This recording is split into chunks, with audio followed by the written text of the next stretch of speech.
Way hey and up she rises, way hey and up she rises, way hey and up she rises early in the morning.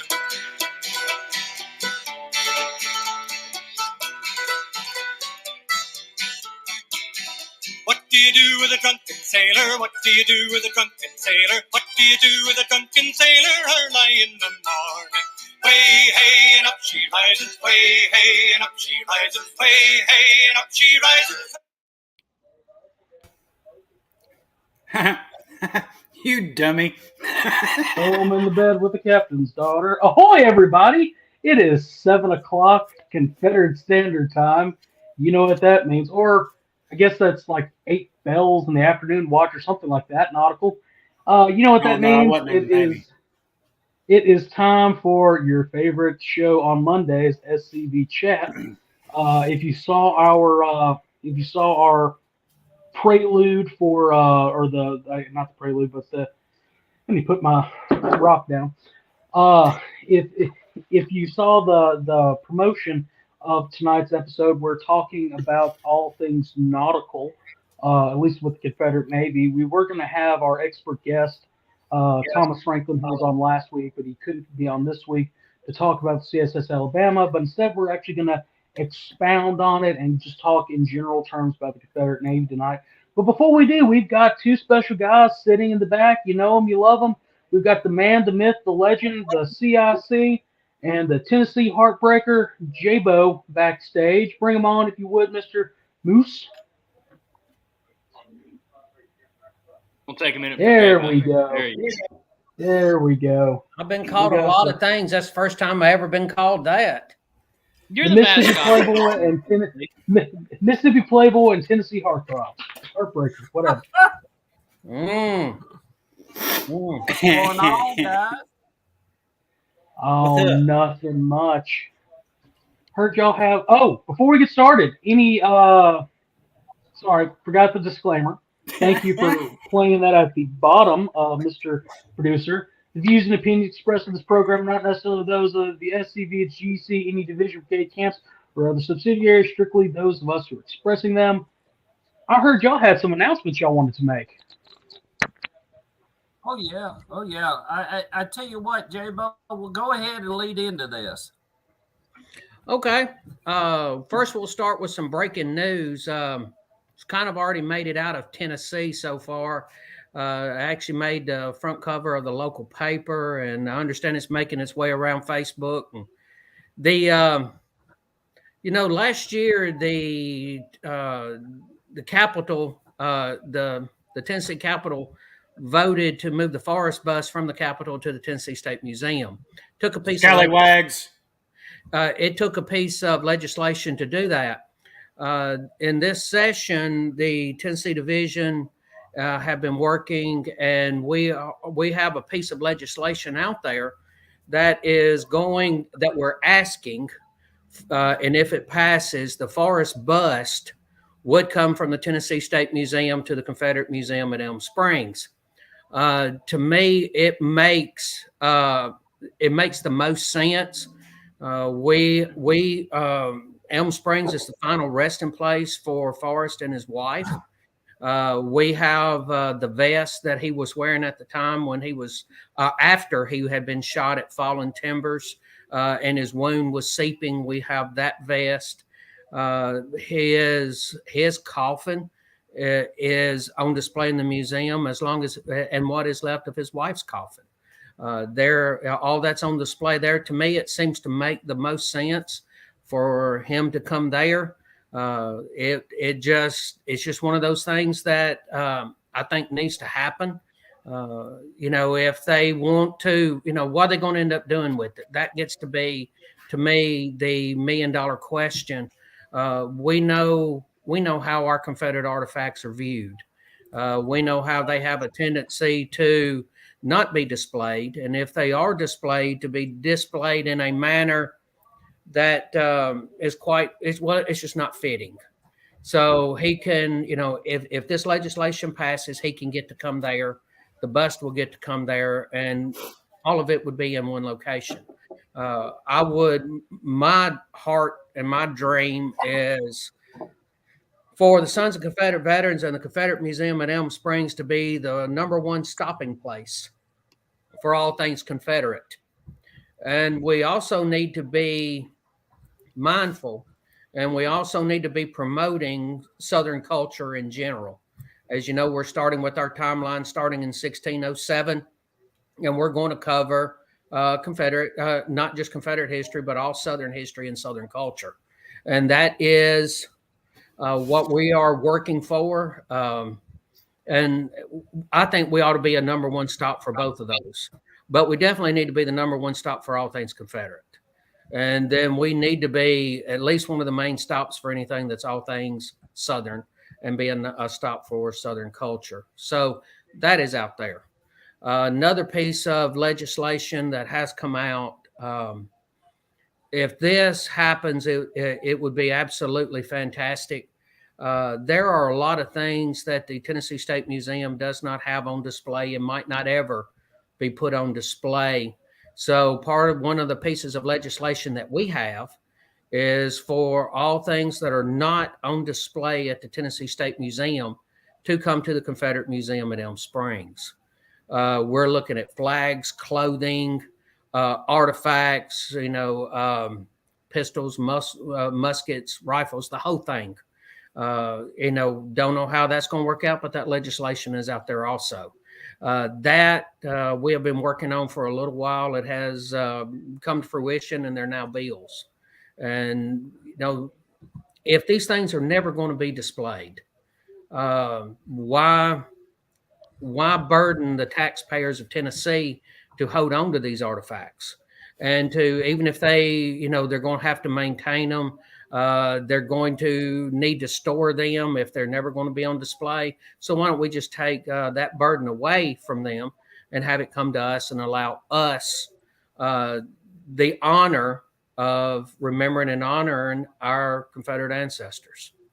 Do you want to touch on any of that, Brother McClooney? Yes. If this happens, talk about a museum that's going to be full. Jason and I have been discussing that so many artifacts, and one of the big things we've been looking for is textile artifacts. We're talking about 77 flags, I think you reported, Jason, and these are Confederate battle flags of variety. We're talking about uniforms. We're talking about kepis. We're also talking about diaries, books, things of that nature that is essential to making our museum the premier spot of everything that's Confederate as well as Southern culture to come to. So this is a great asset. I think Jason and I discussed if any of this happens, we would not be able to acquire those artifacts until sometime in late July or early August. But, this is the first step, and the bills have made it through their first reading. If they get through both committees in the House and the Senate, then it's on the fast track for a vote. So we may be hearing something about this, I don't know how fast things move in Tennessee, but maybe a month to 6 weeks, Jason? We might start hearing from it then. Session lasts until, well up into the spring, early summer. So I don't know when we're going to be hearing from this. This stuff was just picked up. February 2nd and 3rd were the final days. And now, but they have been assigned bill numbers. So they are officially out there for everybody. And just wanted everybody to know that, because those two things affect our hearth and home. They affect national, they affect Elm Springs. And I just wanted everybody to know about those.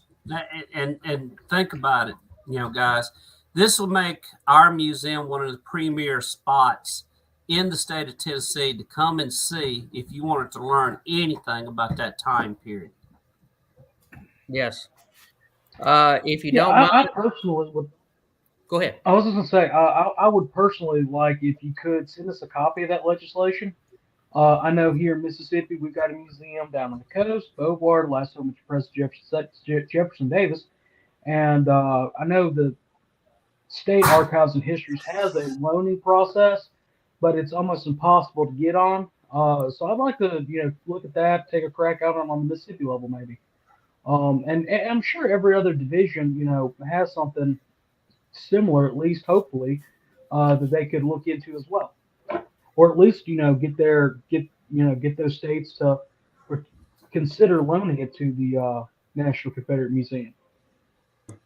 I'm just really excited because this really opens up doors and avenues, and if wide burden taxpayers for keeping up and maintaining this, when we'd be more than happy to take them and leave it up to us to restore them, maintain them, preserve them, and put them on display. It would be at our dollar, which is what we're supposed to be doing. I believe that's somewhere in the charge. And I believe that is somewhere in our Constitution. These are the things that we should be doing, and I'm proud of where we are with that. Like I said, have no idea when it's all going to come to fruition, or even if it will. But I know it has been floating around on the internet, on Facebook, and I thought that it would be best to address that here.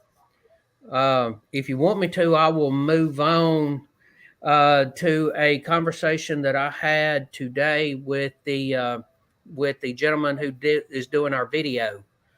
And if you'll notice, I put a Facebook post out there, that I am needing a graphic designer to create the graphics for the DVD. I want to go ahead and explain and put this up front. This is not going to be a paying gig. This is something that I could turn around and I could do the graphics for. A great number of us could do the graphics for, but I want somebody else that is willing to step up, that has the skills to do this, to create the graphics for the DVD for the forest reinterment video. That is something you'll always be able to say, I was one that created the graphics to cover the DVD. The one thing you will get is you will get a copy of the DVD. That we will give you that, but it's not going to be a paying gig. And if you're willing to pay extra, we will not sign it. If you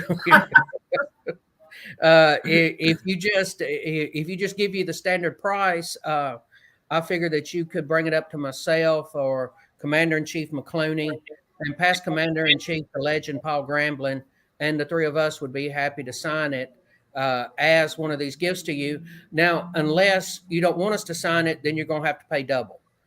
So that is... Gremlins. Huh? Gremling. Gramling,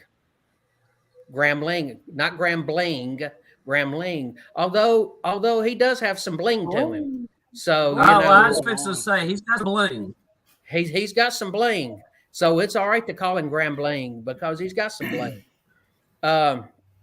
So anybody who's interested in doing that, let me know. We're looking at a pretty short turnaround time here in about 2 weeks. So you're going to need to get with me pretty quick. There you go, Paul Gramlin. Thank you, GCB, Mr. Grambling. I made that mistake one time. I put out, we were doing an Army, when I was councilman, we were doing an Army of Tennessee workshop, and I sent out the notification, and I put a B in there. And, I haven't made that mistake since then. How about that? Well, let's just say it that way. But you're looking at it in about 2 weeks, you're going to be able to buy a copy of this. And so, Matt, they're going to be coming in to y'all here pretty soon. So you're going to have them, we're hoping, in a couple of weeks. Thank you, Paul, for forgiving me. I'm sure he remembers that conversation as well. I was very apologetic, we all make mistakes. On that particular case, I didn't know any different. Actually, I had taken his name from somewhere else, and they had put a B in there. So it's one of those things where you have a mistake, and it becomes another mistake, and it carries on. And then I have another little piece of deal called the benches. I've talked to the gentleman that has the benches, and I told him that we're going to have this deal on May the 7th.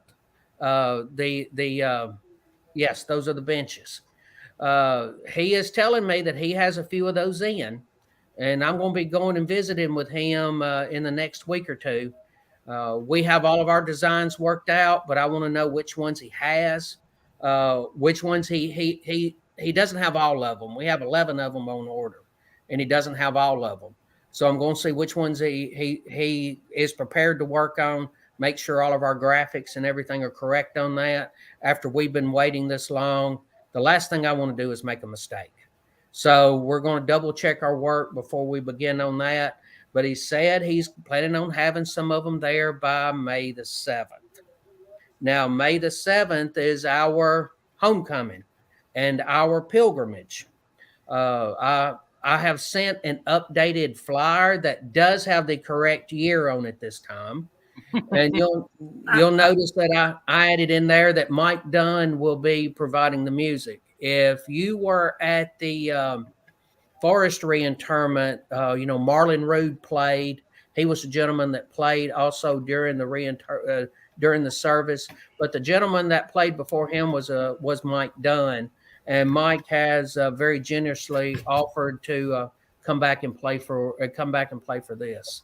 So I know that we're working on a very special speaker, and we're waiting to hear back from that. So as soon as we hear on that, we'll have more updates as we hear. So, and one more announcement. A lot of people probably know that Georgia in the past has been taking the lead about carrying out court cases to preserve our Confederate history and our heritage and culture. Here again, as of February the 5th, which was the anniversary a year ago that a monument was taken down in Gwinnett, Georgia. Gwinnett. They're suing. Gwinnett. Okay. I'm not from Georgia. You are. So, correct. Gwinnett. So, as it goes, they are taking the lead, and they are working hard toward securing that case. And our hats off to Georgia, and we know it's going to be a victory. We know. So as you can tell, a lot is going on in just a short period of time in this new year. Here it is, just a month by, and so much is going on. And, it's just a sign of all positivity of us going forward and reasserting ourselves as the premier Confederate organization. People are really starting to listen and pay attention to what we have to say, and things are starting to happen. Yeah. And I'd like to answer a couple of the questions. It is May the 7th. If I have the date wrong in that, again, I will fix that as soon as we hear from our speaker. And another deal, it is not going to be in the Veteran in Time.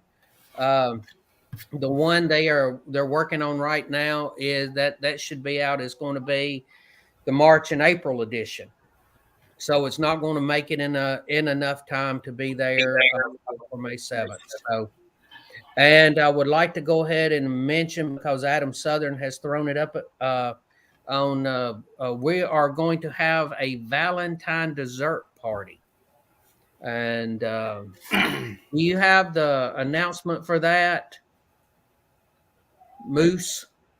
I don't think I do, actually.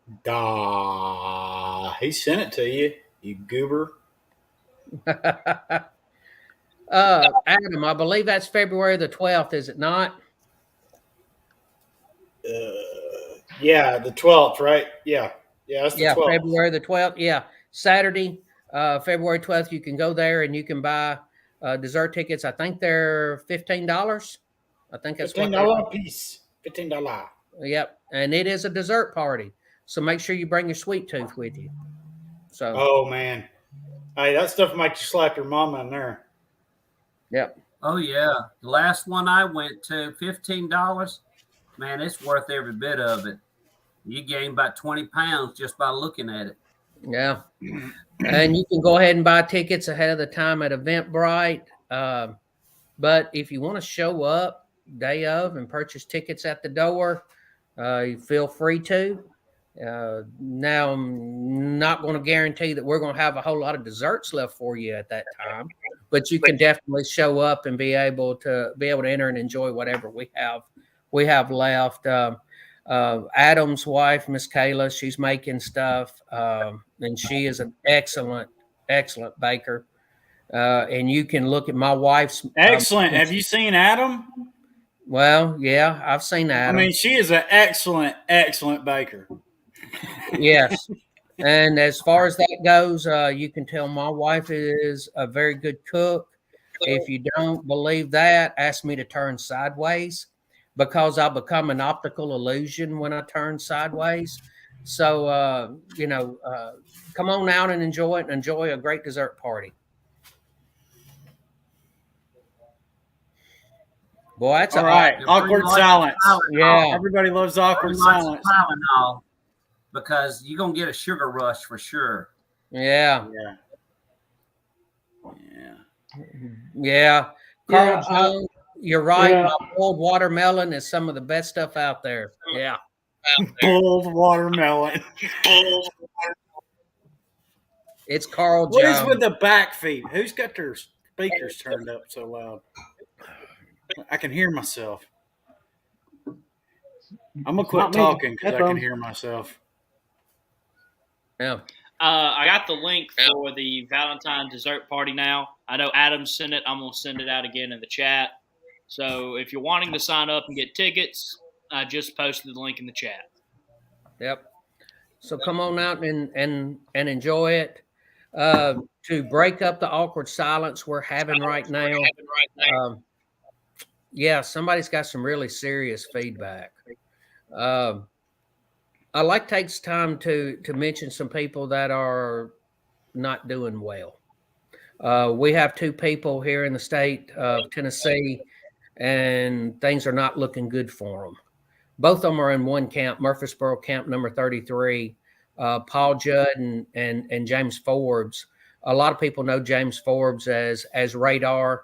And if you have been around Murfreesboro Camp 33 or the Sam Davis home or anything like that, you definitely would have run across Paul Judd, 2 great guys. And right now, it's really not looking good. COVID, lungs aren't good. Just a real hard, bad time. Some of the things they have been hearing from the doctors, things like that, I can't imagine hearing those words said.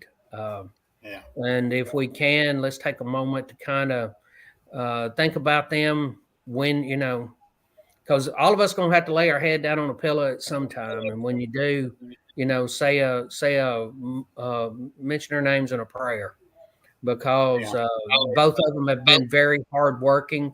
I've known both of them for 10 years now, and they're always there, always working. And these are, it hurts to lose anybody, and James Forbes and Paul Judd are both younger than me. And, when you start losing the people that you are your age, your contemporaries, it starts to really weigh on you. And I know a lot of people have been through this, and when it starts to hit close to home is when you really start to be aware of how bad things really are and how bad this stuff stings. So when you lay your head down tonight, say a quick little prayer. So, yeah. Appreciate that, J-Bo. Yeah, I've been worried about him. Yeah. So. Well, since you brought it up, J-Bo, my home camp, we just lost a member last week to COVID, and he was a veteran as well. So,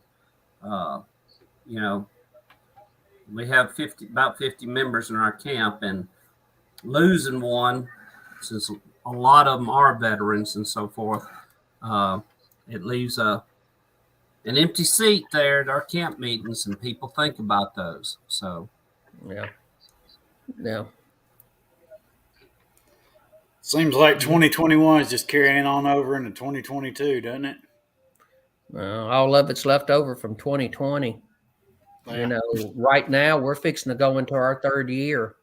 We started hearing about this in February of 2020 and started hearing about it quite a bit. It was actually buzzing around before then, but you started seeing some of the mandates starting to drop here in February of 2020. And I know, Connor, you had it, and it was brutal what you went through. And, and I got really worried about you. And, you made you made a recovery. There's some people that hadn't. So just, think about them a little bit. We're going into our third year of this. So, yeah. But we always have, no matter what happens, we now have a place where we can all still get together, at least virtually. Yeah. And have some normalcy in our lives. Yeah. Now, what Vincent said here, he had hair loss from it and weight gain after. Yeah, that's just from all the hairspray he puts in his hair. Don't let him lie to you. Okay. It's from all the frizz he had, and them domes and old ladies used to put on. And you all walk by them, y'all know what I'm talking about. Those big hair dryers for the big hair. That's Vinny. Yeah. Yeah. Yeah. And hey, Vinny, I'm glad you made it. You made it through it. I'm starting to find out more and more people haven't, and seem like this little batch that we've gone through this time has been just brutal. It's taken people. So. Yeah. And well, let's on some happy news. Reunion season is about to start kicking off. Oh yeah, it is. So where are y'all headed? Well, you would ask that, and I'm gonna have to pull out my calendar and see. That's me. I'd have to pull out my calendar. Okay. Well, we have the Stephen D. Lee coming up next weekend. Yeah, that's right. Yep. All right. Yep. Yeah, that's the first place. I will not be able to make it. Okay. But we have the Stephen D. Lee. I'll not be able to make it. And that close to your house, Beauvoir. I know. I'm upset because that 4-letter word that keeps me going. Yeah. We all had to do that. I'm not allowed to say it. Don't be cussing on the this thing line. You just got rid of. No. And I'm going to go ahead. That is the 19th and 18th, 19th, and down in Beauvoir. The weekend after that's the Battle of Aiken in South Carolina. I want to promote it. I'm not going to be able to make it. I was hoping to be able to make it, but I've got other obligations that weekend. But if you're going to be around South Carolina, go to the Battle of Aiken. Then a second weekend in March is the California Division reunion.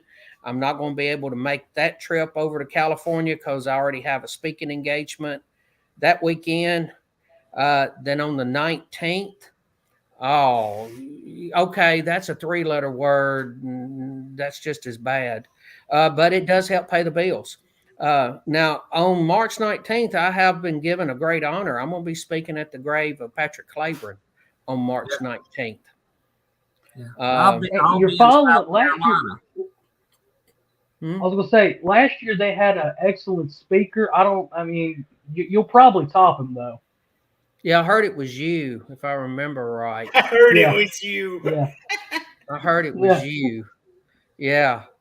Okay, we're already having some things to come up. We got Texas Hospital, Battle of Ulusty, February 14th and 15th. Now, the 19th, the South Carolina Division reunion's going on. I'm not going to be there because I'm going to be at speaking at Patrick Claiborne's grave. But South Carolina. I'll be there in South Carolina. Yeah, but I will be at Missouri the next weekend. That's see you the week. there. Yeah, I'll be in Missouri last weekend in March, and then let's see, we're getting into April. Tennessee Division reunion is going to be April 16th. Then we have the Ohio Division reunion is the 30th. And then we start getting in, of course, the May the 7th is the homecoming. May 21st is Louisiana Division reunion. Yeah. And also the first weekend in June, there's a bunch of them, and the second weekend in June's a bunch of them. Yep. So I think Mississippi is the second weekend. I'd have to look at my 11 to calendar 12. to get all of them. And Yeah, then Georgia, Florida, and Texas is the first weekend of June. Yeah. I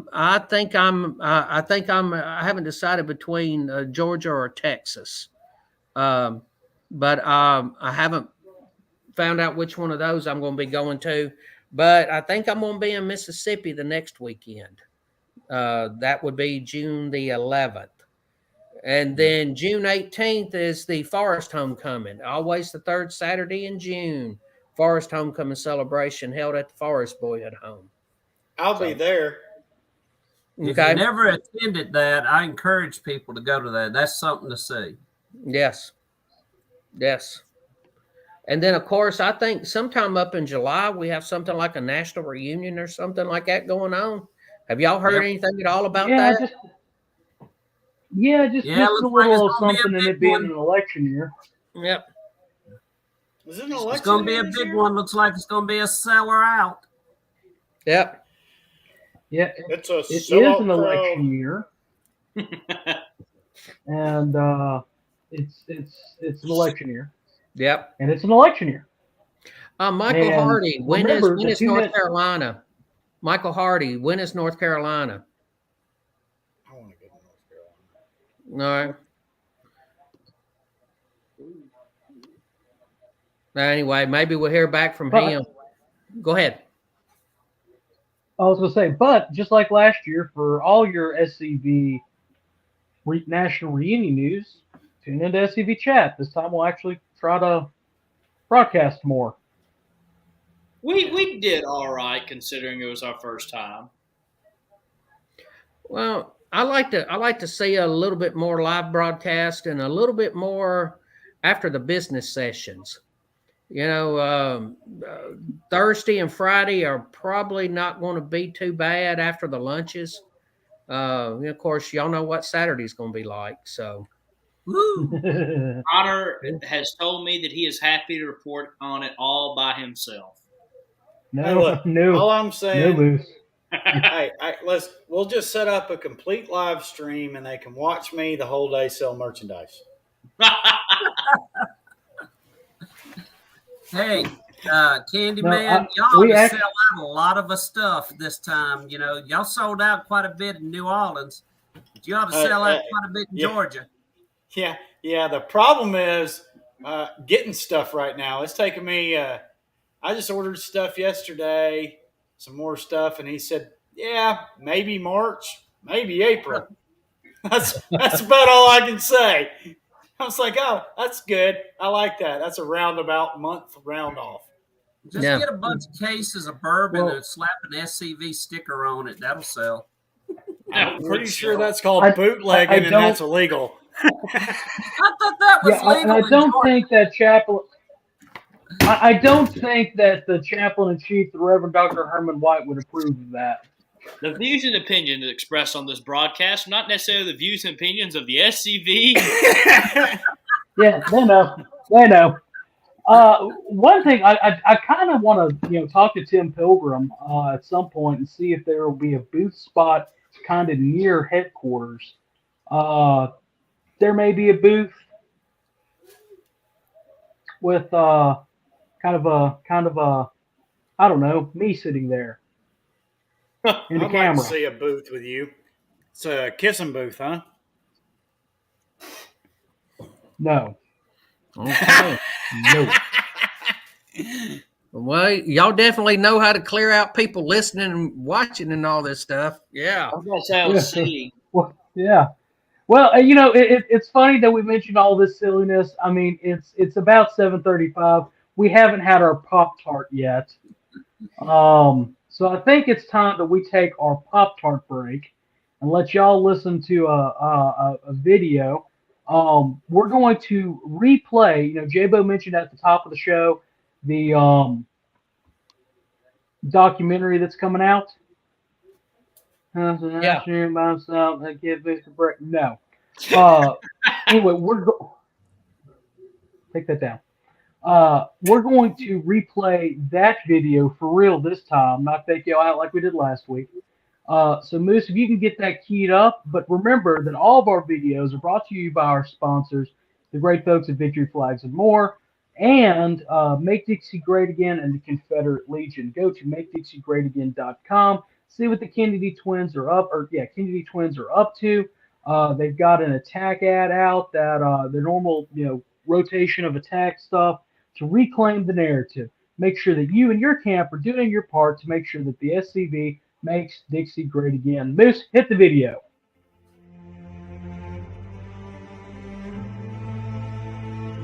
It started about 3 years ago. A controversy began with the political correct movement that was taking place in Memphis, and Forrest became a lightning rod. They created a nonprofit group, a puppet organization, went in there in the middle of the night and removed the statue in violation of a number of laws. Even if the statue got put back up, it wouldn't last a week. It'd be vandalized, destroyed, and that's when they started thinking about, well, why don't we move them? We knew we had to move them to Middle Tennessee. We had to move them to the place where Forrest was born.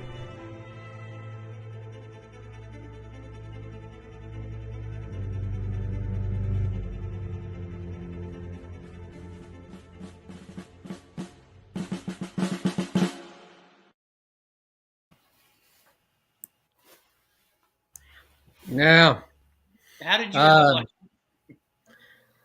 after talking with him today, right now we're looking at two options here. We're going to take a good hard look at the length of this. Some of the service we're thinking about cutting out, trying to get it down to where it's about an hour. And the reason for that is so it can be taken to a camp and a camp can use it as a program. Mm-hmm. And then we're at some point in time in the future looking at maybe doing just a DVD of the whole service, because I think the whole service was close to an hour long in and of itself.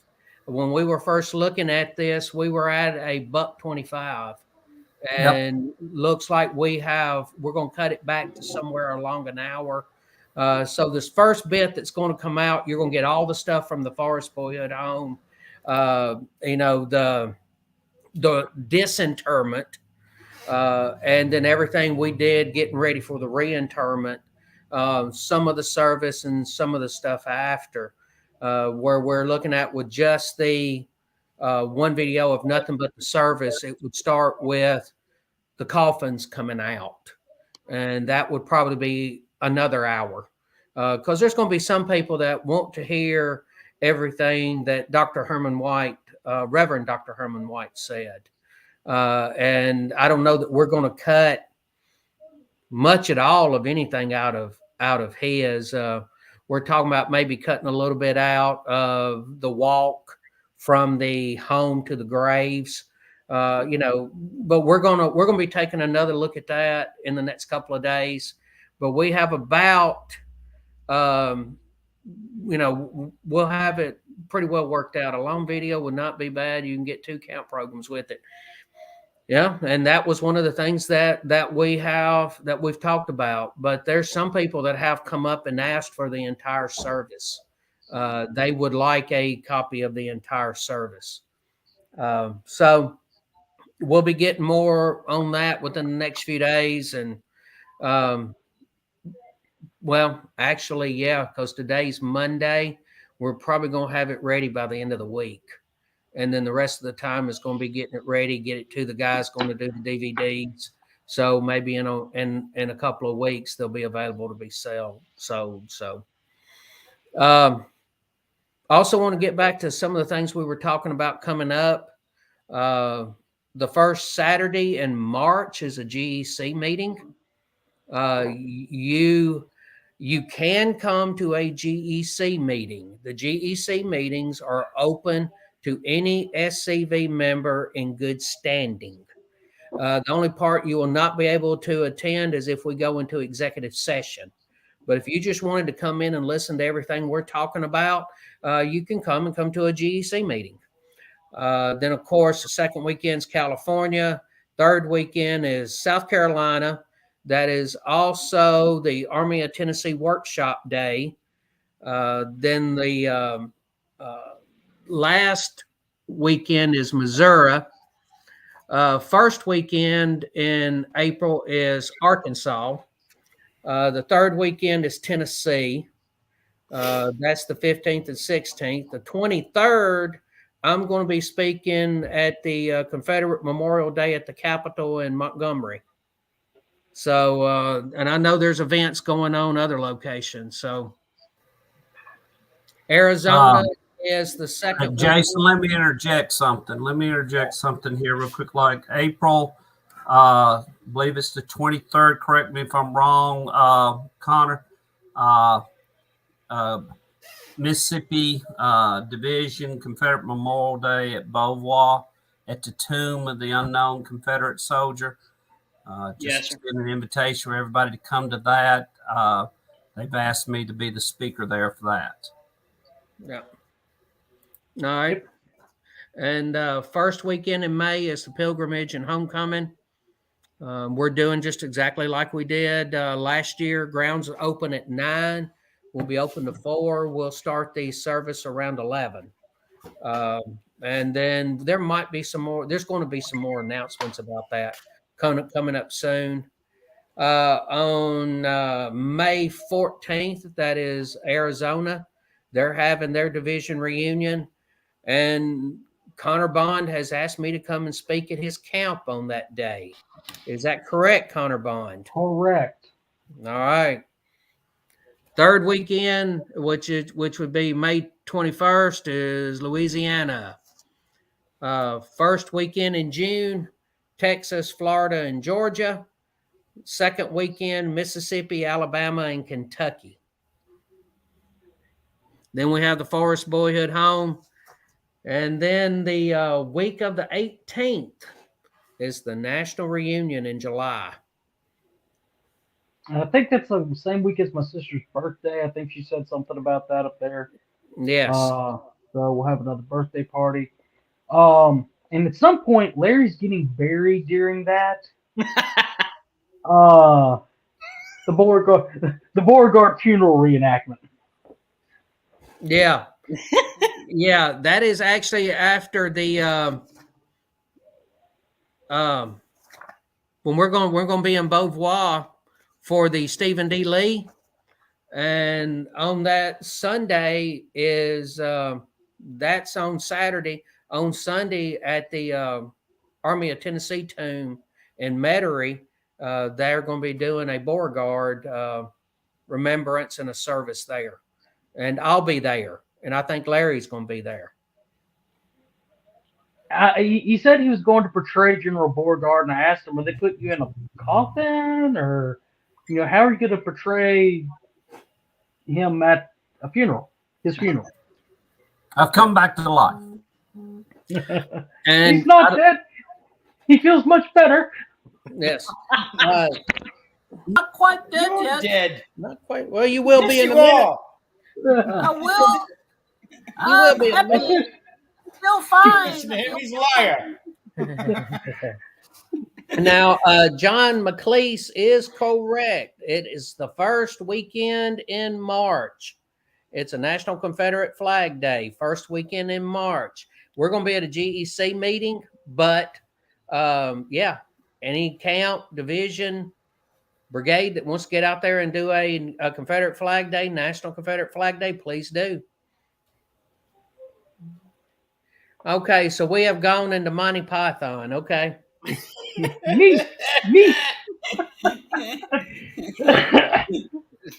Come back and I shall taunt you a second time.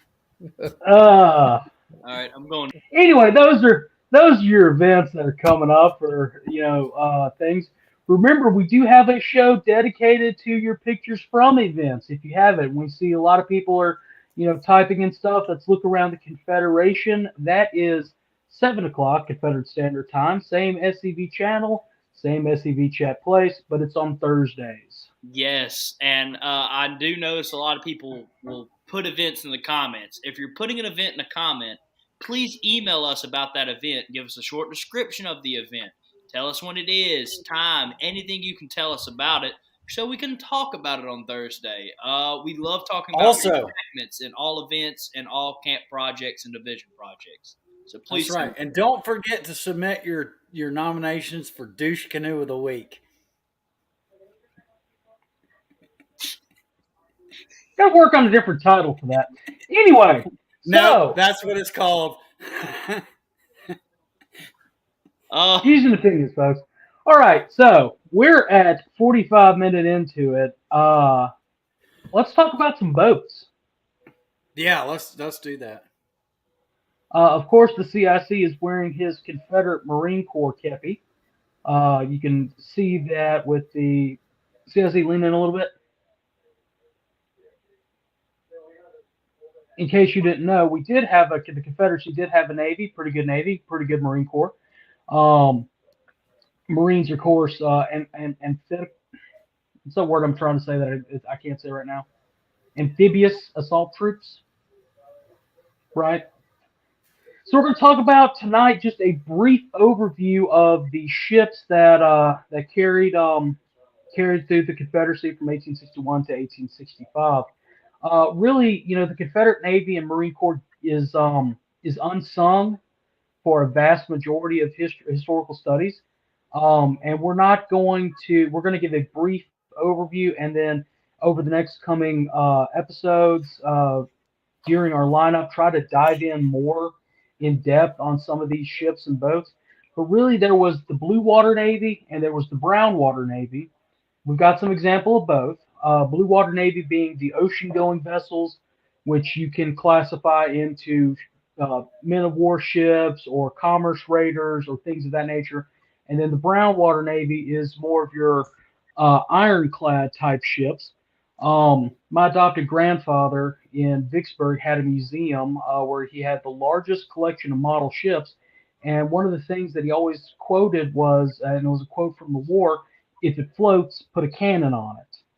And you'll see that in some cases, that's the way it was. Brown Water Navy, we of course had ironclads, we had cottonclads, we had floating batteries, we had all sorts of things. That's more of your inland waterway. So an example of one of the Brown Water Navy ships, well, you want to do blue or brown first? I've got one brown and a couple of blue. Go brown. Go brown. Okay, that's the easiest one. Can anybody identify this ship? Arkansas. Yes, sir. No, that is the CSS Arkansas. And where was she built? Started in Memphis, finished in Greenwood, outfitted in Yazoo City. And during the Federals, one of their first attempts to take Vicksburg, was it June or July, Larry? I think it was June of '62 when she made a run. It was hot. Yeah, it was hot. The crew of the Arkansas, which was made up of predominantly Missouri Western infantrymen. Right, exactly. They were conscripted or reassigned rather to the Arkansas, and she came out of the Yazoo River and got into the Mississippi. She fought the Tyler, the Queen of the West, and I think the Carondelet, if my memory is serving correctly.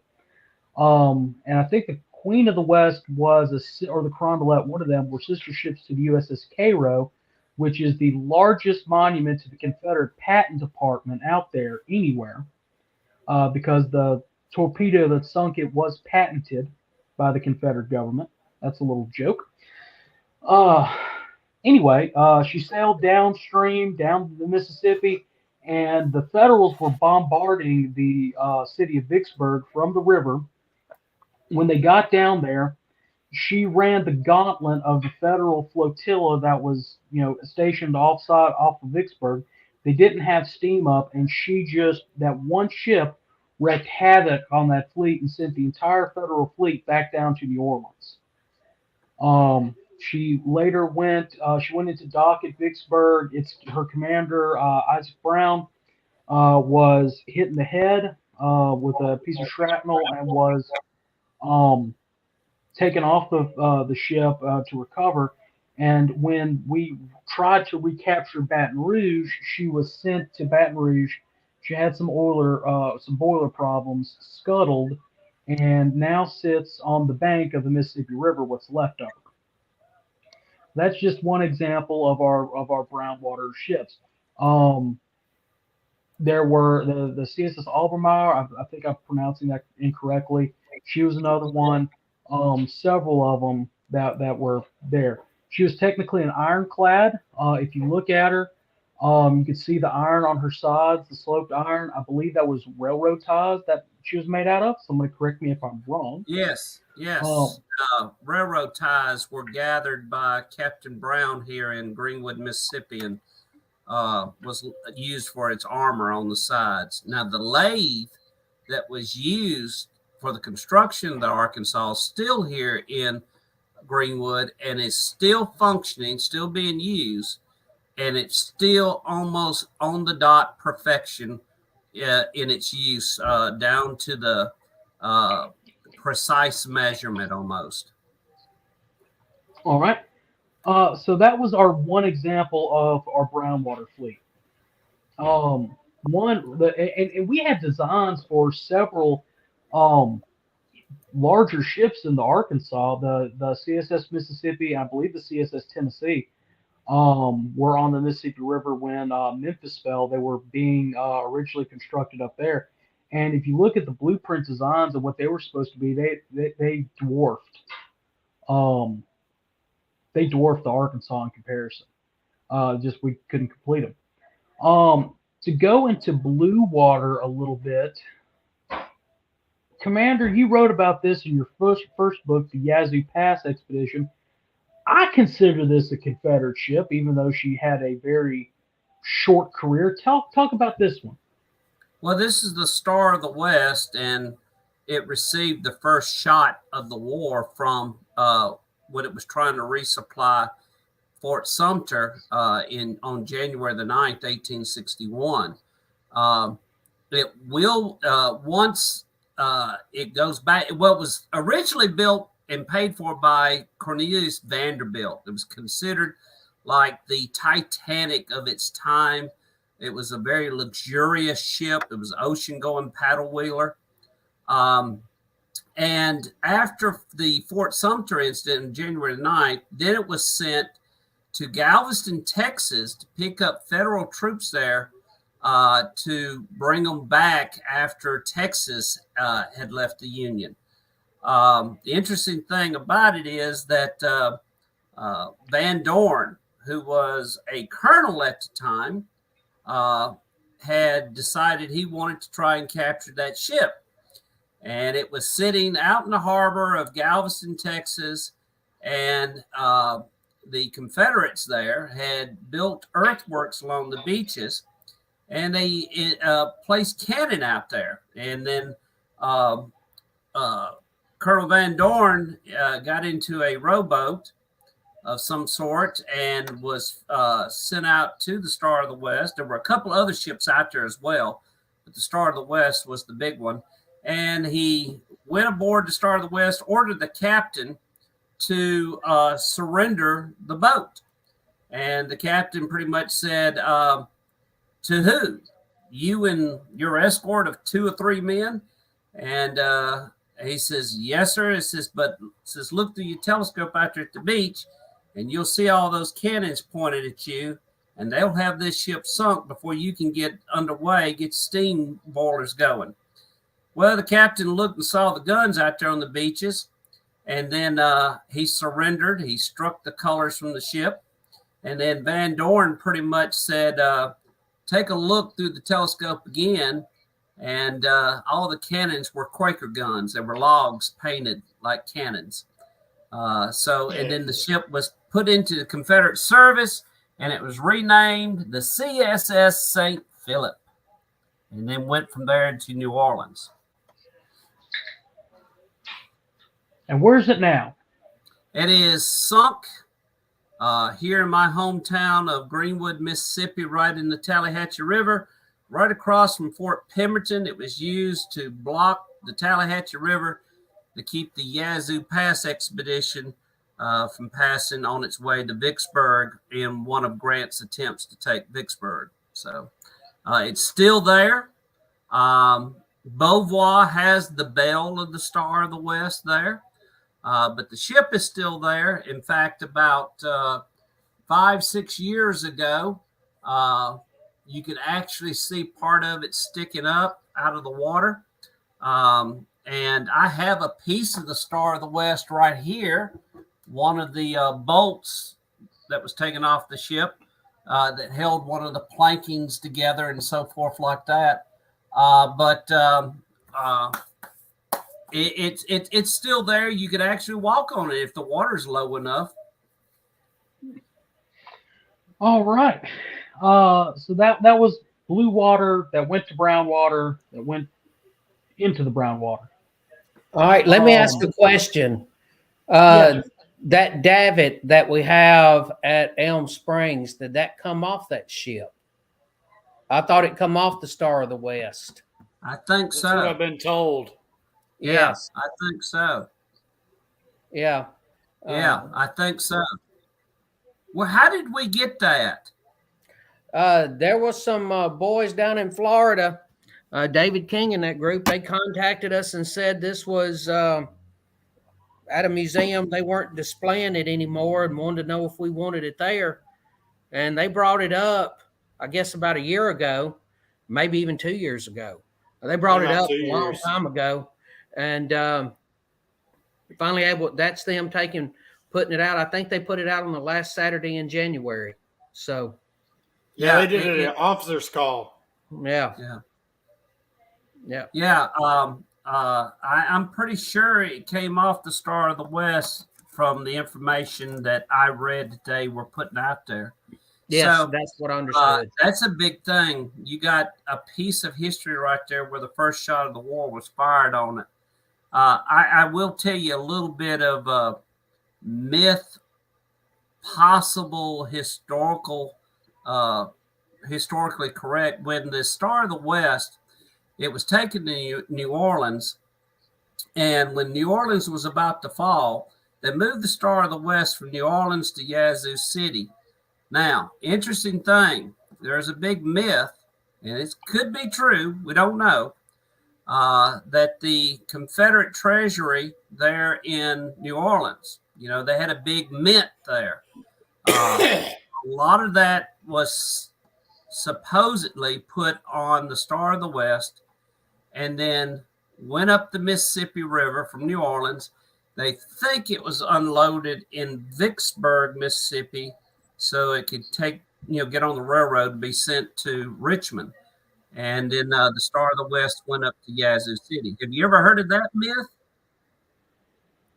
I have. That's new to me.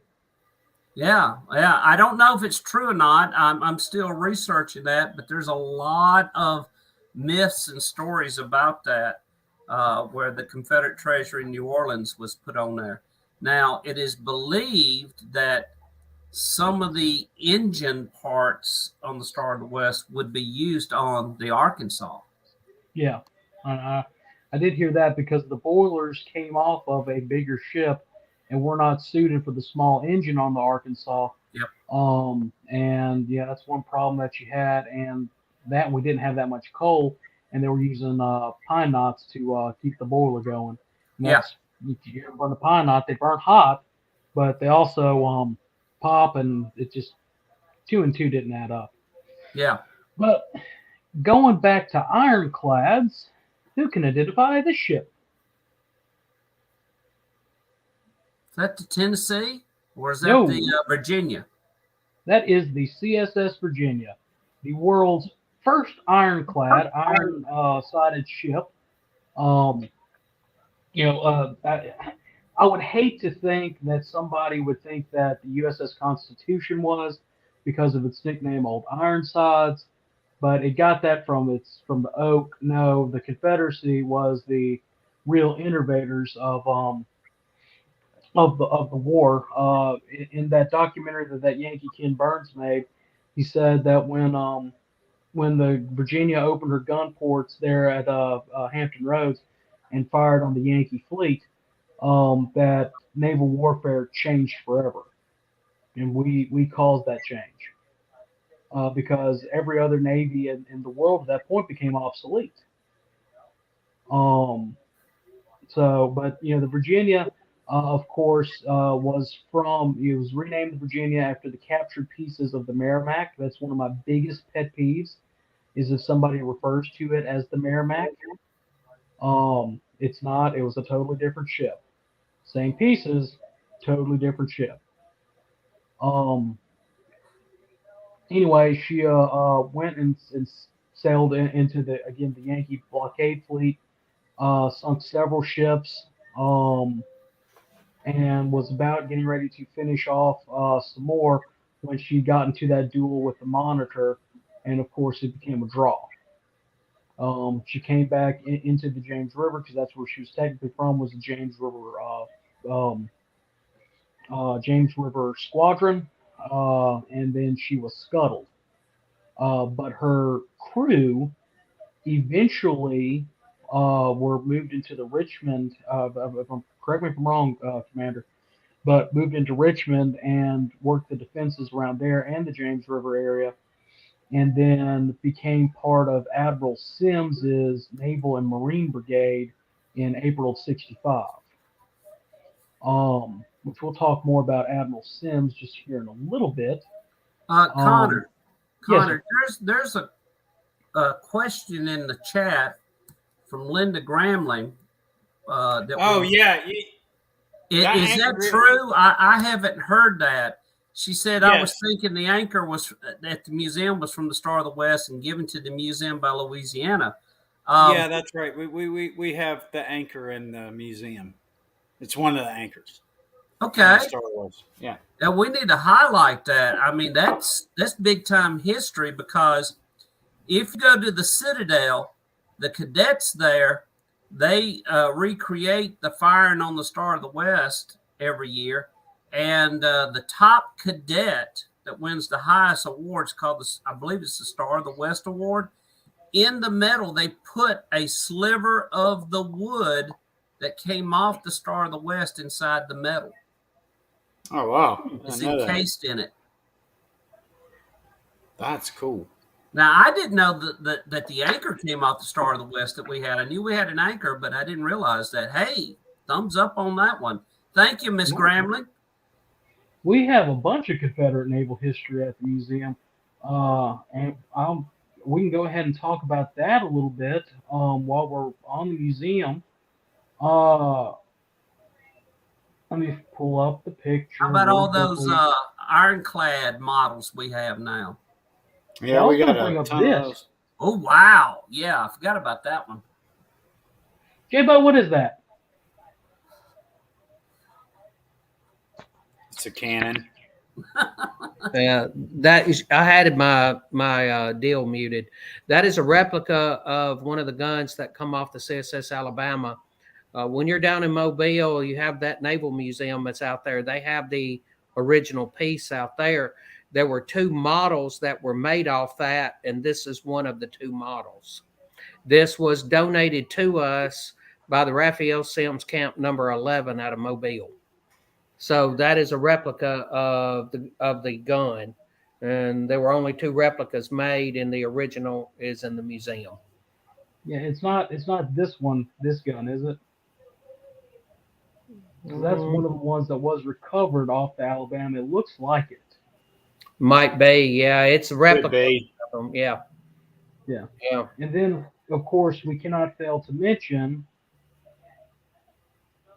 Yes. Simeon Cummings, third engineer of the CSS Alabama. died in South Africa. Brought back from South Africa by the Sons of Confederate Veterans in 1994 Yep. and buried with full military honors.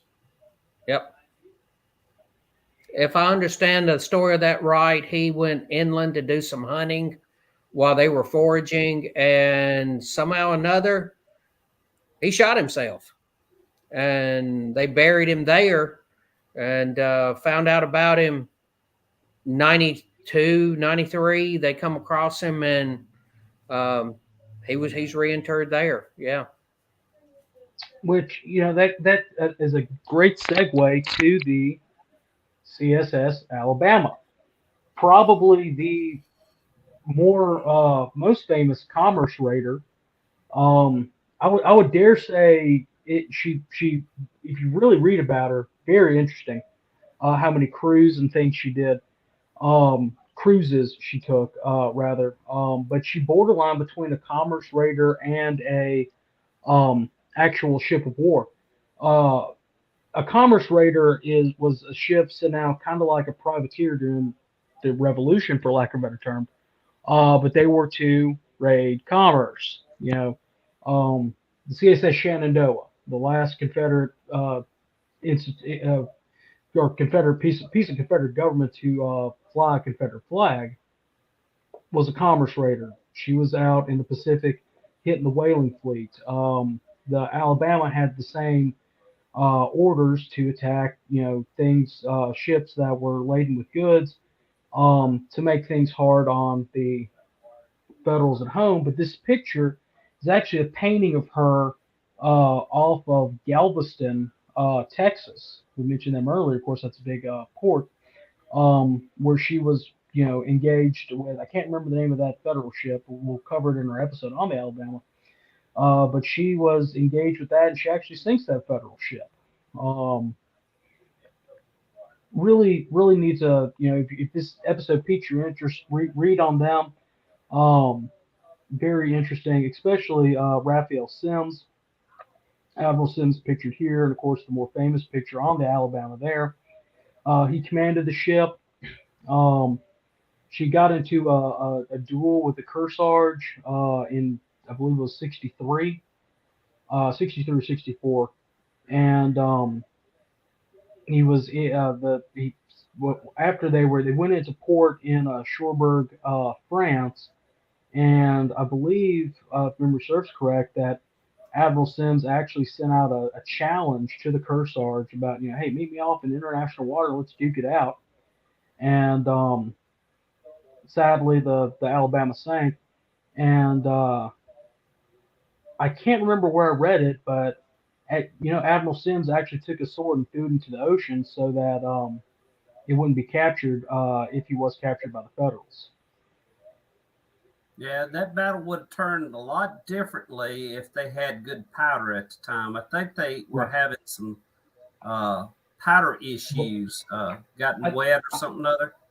Yeah, I think, and somebody can correct me if I'm wrong, I think they were having some problems with the boilers, and it was leaking steam. And I had a picture that we'll bring up later, but the two magazines on the Alabama were on both sides of the boilers. It had a fore and aft one. And I think that's what caused the powder to get damp. But, in true Southern Cavalier fashion, to call out a Federal ship and go at it, stuff movies are made of. I mean, we've said it 1.5 million times, but, that's just something really cool. Since you're talking about Admiral Sims, he's the only character I know in the war on both sides that held 2 ranks. He was an admiral in the Confederate Navy, and he was a lieutenant general in the Confederate Army. And you're wearing your Marine hat, and of course his Marine and naval troops at Sailor's Creek. One of these days, we got to go do that reenactment. Yeah. That would be really cool. And of course, to wrap it all up, we would be remiss not to mention the Confederate Submarine Corps. I guess, I know it was the Hunley, and I know it was never property of the Confederate States Navy. but a lot of people refer to it as a naval ship, but it wasn't. No. It was crewed and owned by the Army, right? Most of the crew members were sailors, but the captain of the ship was Army. Well, it usually takes an Army guy to tell Navy guys what to do. Well, I mean, it was done as a private adventure. It was done as a private adventure by Mr. Hunley out of Mobile. But I don't know. It's interesting. It does not have the CSS designation. It's called the Hunley. Right. Well, just like the David and the Pioneer too, had they were just the David and the Pioneer. They didn't have the CSN marking on it. But still, to talk about the Hunley and the bravery of its crew, well, 3 crews really, is something else. That's why we have the Hunley Award named after him. You know, you could really you could compare those guys to the very first astronauts. I mean, honestly. You think about it. Okay, guys, get in this big long tube. We're going to put you underwater and see if you can breathe. Oh yeah, and 2. All right. 2 crews have already died on this boat before. Yeah. Navy pride when Army strong just isn't strong enough. We appreciate you taking us to our area of operations so we can fight. I thought that was the Air Force that took you there. Oh, that's right. I'm sorry. They take the Marines. Well, yeah. Well, World War II, the U.S. Navy, you know. But the Hunley. They did shoot lots of Tomahawk missiles. Yeah, but Cotter, something that you failed to mention when you was talking about the Alabama and you mentioned the Shenandoah. Was the Shenandoah the only Confederate ship that circumnavigated the world? Didn't it go around the world? I think the Alabama did too. Yeah, I thought the Alabama did too. Yeah, because she was operational in the Indian Ocean, the Pacific, around the Cape of Good Horn, in the Gulf, all the way up to Virginia. So I think she did. Okay, I that wasn't sure about that, but the interesting thing about the Shenandoah, this is the reason why we have an Australia connection with the Sons Confederate Veterans. I think we still have camps there, J-Bo, but there's a huge war between the states following in Australia. But the Shenandoah crew had a lot of Australians on it. Well, the Alabama's crew was British. Because she was built in Jonathan Laird's. That's where she was laid down and armed. And Raphael Sims, he had to give 2 speeches in order to get English guys there, or British guys there in Liverpool to agree to come on and serve. And yeah, David Pope said the Shenandoah went into the yards in Australia. I think one ship that needs to be mentioned that's overlooked, even though it was commissioned and never saw Confederate service, just think what would have happened if it did see Confederate service, and that was the CSS Stonewall Jackson. That was a fully armored surface vessel, not of the ironclad design as we think of, like the Virginia, the Arkansas, but this was an ocean-going ironclad. I mean, it would have been the terror of the seas for sure. And I think eventually that ship ends up, in Argentinian hands as one of their warships at one time or something or other? I can't remember, but did she also serve as like the Confederate States Naval Academy? I don't think the Stonewall Jackson left the Liverpool shipyards, did it? No. Well, there was one. I can't remember the ship, but I thought it was the Jackson going into this. that served as for lack of a better term, a naval academy. Yeah, But right she out was there. stationed in What is it? On the James River. Yeah, you're right. But yeah. I can't think. I don't think it was the Jackson. It was called. It was a paddle wheeler, wasn't it? Yeah, yeah, but she was heavily armored. One of our YouTube viewers asked, "Why is it called an ironclad? Was it made of iron?" So I'll pull up the picture again of the Arkansas really quickly. If you look below the waterline, she's wooden, but above she's plated in armor, or clad in armor. So that's where the name comes from, ironclad. Whereas let me find a picture of the Alabama again, a different one, or well, the Star of the West, really quickly here. That's just a wooden-sided ship. The Virginia, again, if you see the sides, the angled sides, it is clad in armor. So that's where the term ironclad comes from. Yeah. Another interesting ship that they have a model of at the Civil War Naval Museum in Columbus, Georgia, is the Water Witch, Yeah. which was actually a federal ship that was captured in hand-to-hand combat. I can't remember if she was captured back again, but there was hand-to-hand combat for that ship to be actually taken over. Yeah, she was And we captured by Confederate Marines. yeah.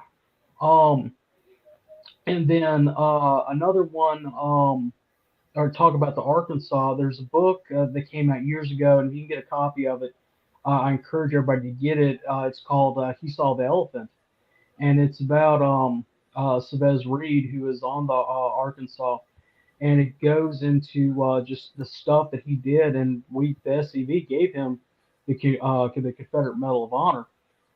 He sailed from pretty much the Bahamas all the way up to, I believe, Maine, capturing and capturing federal ships, and either scuttling them or trading up as he captured those ships, all the way up the East Coast until finally he was captured. He escapes federal prison, makes it back south, and is on one of the boats that's trying to get the Confederate documents, paper, and stuff out of New Orleans. I think it's New Orleans, or get over to Texas. Um, and the ship that he was on was a cotton-clad, which had cotton bales as its armament. He didn't have the any ensign flying, and when the Federal Navy hailed him to stop, he ran up a Second National naval jack and tried to gun it, outrun it, and that's when he was finally captured. And he ends up going and fighting, I believe, in the Bolivian Navy or some South American Navy. Yeah. Very interesting book. Yeah, I remember that one. Vinny, you have to remember, Vinny says, so iron offered more protection, it seems. When you think of naval ships or naval combat in the pre-ironclad era, think of the movie Master and Commander, or think of Trafalgar or something like that, or even the USS Constitution that we mentioned earlier. Those were wooden sailing ships, and when a solid cannonball comes through there, you're not getting hit by the cannonball. That's not what's hurting you. It's the splinters. And those splinters would fly through and become, in a sense, shrapnel during that time. And a splinter this long off an oak going through your stomach's not a good day. That's also a lot of casualties that happen with regular artillery, with the guns being broken and things like that on land. So if you could figure out a way to armor your ship, whether it be iron railroad railroad ties, or actual iron sheeting, or even like the Kearsarge had when fighting the Alabama, iron chain along the side. Anything that you could do to stop that penetration of that cannonball is the thing that is going to help save your ship and help save your men. Victor Smith pointed out that the ships that were ironclad with the technology they had at that time with cannon firing, mostly round ball. When they hit that iron plating, just think of the concussion of the men on the inside. I remember reading a story about when the Arkansas finally got to Vicksburg after running Farragut's fleet. A lot of the men, as they were coming out, had blood running from their ears because of the concussion of the balls hitting that metal. So also the guns going off and being Yeah. the vibrations trapped in that shell. Yeah. And we mentioned that when the Arkansas ran the gauntlet there in Vicksburg, it was June. If you've never been to Mississippi in June, you're in for a treat. It's humid, it's hot, and humid, and you're trapped in a iron shell on the river with the sun beating down on you and a boiler underneath you, boiling water to keep steam up so you can sail downstream. Yeah. Not to mention the gigantic mosquitoes. Yeah. Well, and alligators, they can't, snakes. They can't penetrate the armor. Wood boogers. Barn porpoises. Bigfoots. I think that it's big feet.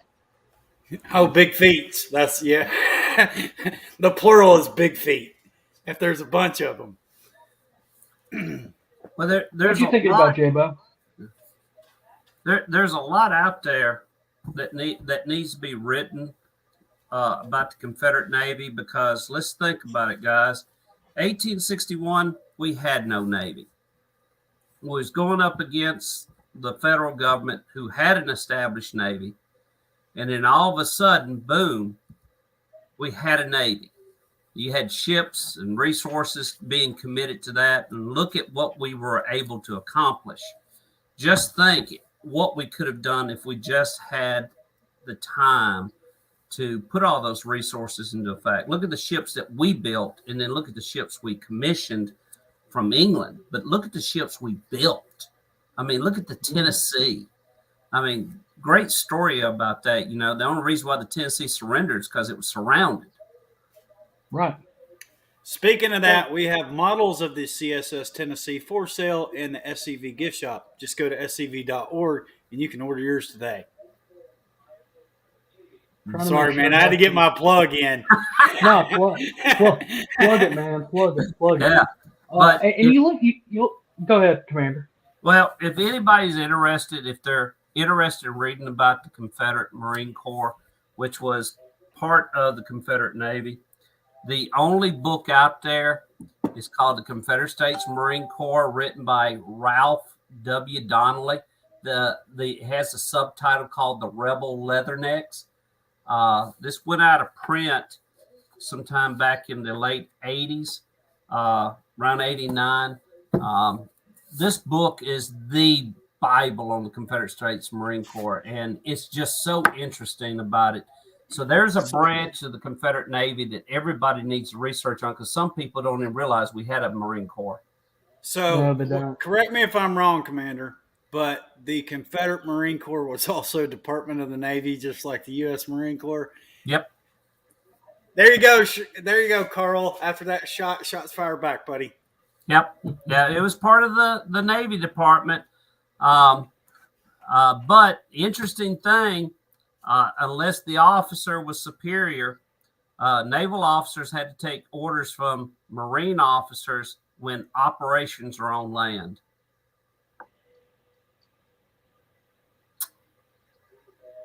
Hey, there he is, the man, the myth, and the legend himself. Yeah. I think he's leaning up. Isn't that the 100-pound gun that the Alabama has? Yeah. Mm-hmm. That's something else. We have. That's the one we have the model of. That's okay, what we have the 100-pounder. model of. Yeah. Okay. I didn't know if it was one of the 32 pounds or if it was the 100-pound main gun.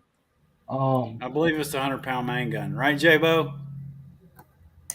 I'm not sure, but I believe so. I'm trying to remember the diameter of the bore. It's pretty big. I can stick my head in it. Could I stick my head into it? I don't know. You got a pretty big head. Because if I could stick my head into it, it's the 100-pound gun. Well, we won't go it's there. if we're basing it off that, then yeah, it's not the 32s.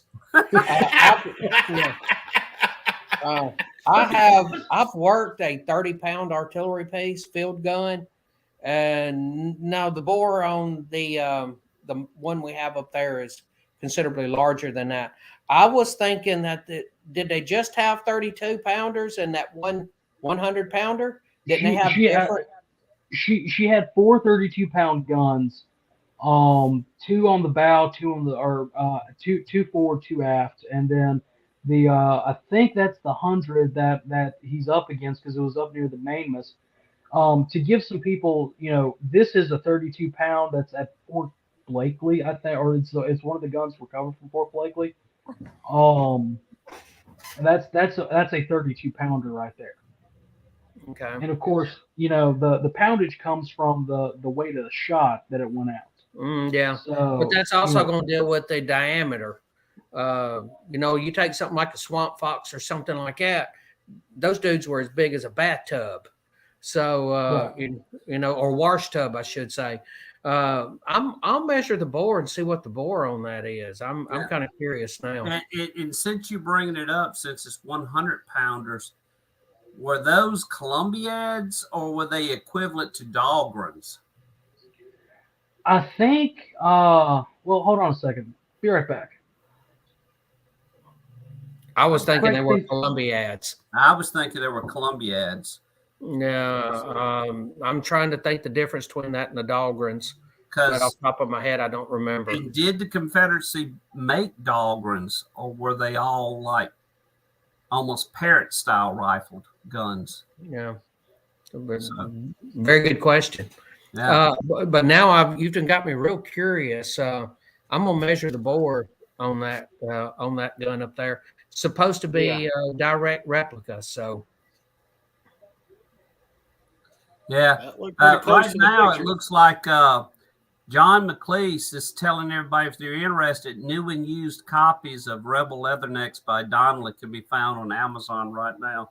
This is a hard book to come by, and whenever you find it, it's pretty expensive. It really is. I got this years and years ago, and I've kept it in my library. But it's a hard book to get a hold of. Mm-hmm.